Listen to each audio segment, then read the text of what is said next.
से बद्रीनाथ धाम और से केदारपुरी के इन पवित्र तीर्थों का दर्शन करने का सौभाग्य मुझे प्राप्त हुआ। बद्रीनाथ धाम अपने नवनिर्माण की प्रक्रिया के साथ तेजी के साथ आगे बढ़ रहा है और केदारपुरी हमारे 12 ज्योतिर्लिंगों में से एक पवित्र ज्योतिर्लिंग पूरा देश और पूरी दुनिया में जहां कहीं भी सनातन धर्मावलंबी रहते हैं वे सभी बड़ी आस्था के साथ, बड़ी श्रद्धा के साथ इन पवित्र तीर्थों का दर्शन करने के लिए उतावला रहता है। सन 2013 में एक त्रासदी के कारण केदारपुरी एक आपदा की चपेट में लगभग आ चुका था, लेकिन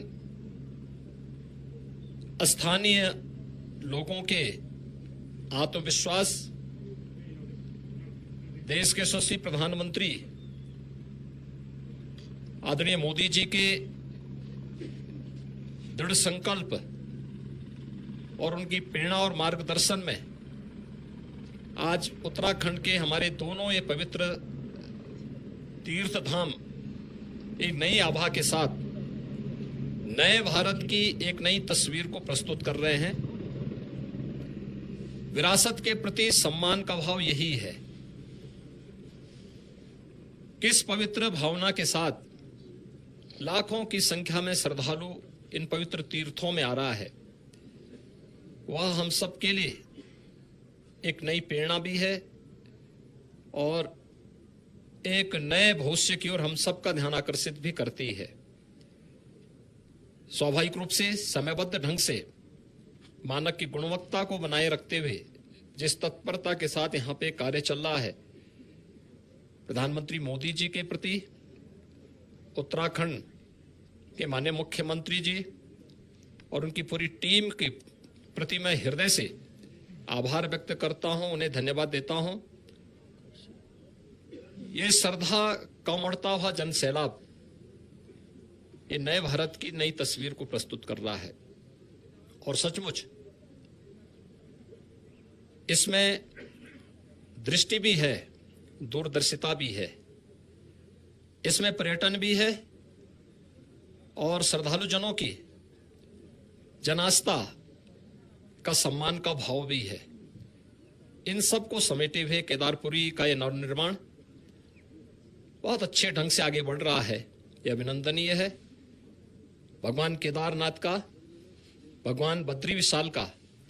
आशीर्वाद इसी प्रकार से बना रहे, इस दृष्टि से आज मुझे यहाँ आने का सौभाग्य प्राप्त हुआ है और मुझे बहुत आनंद की अनुभूति हुई कि यहाँ पर दोनों पवित्र तीर्थों का दर्शन मुझे यहाँ पर करने और यहाँ के स्थानीय नागरिकों, पुरोहितों, तीर्थ पुरोहितों के साथ साथ व्यवस्था से जुड़े हुए सभी पदाधिकारियों का, जिन भी यहाँ पर आने वाले जितने श्रद्धालु हैं उनके मन में कितना उत्साह है, यात्रा की कोई थकावट नहीं। यही दिखती है कि यह तीर्थ स्थल आस्था के साथ साथ राष्ट्रीय एकात्मता के भी आधार है। सुदूर दक्षिण से भी, पूरब से भी, पश्चिम से भी, पूरे देश के अलग अलग कोनों से आए हुए श्रद्धालुजन हमारी राष्ट्रीय एकात्मता का नया दर्शन भी कराते हैं। मैं उत्तराखंड सरकार को इस सुविधा के लिए हृदय से धन्यवाद देता हूं।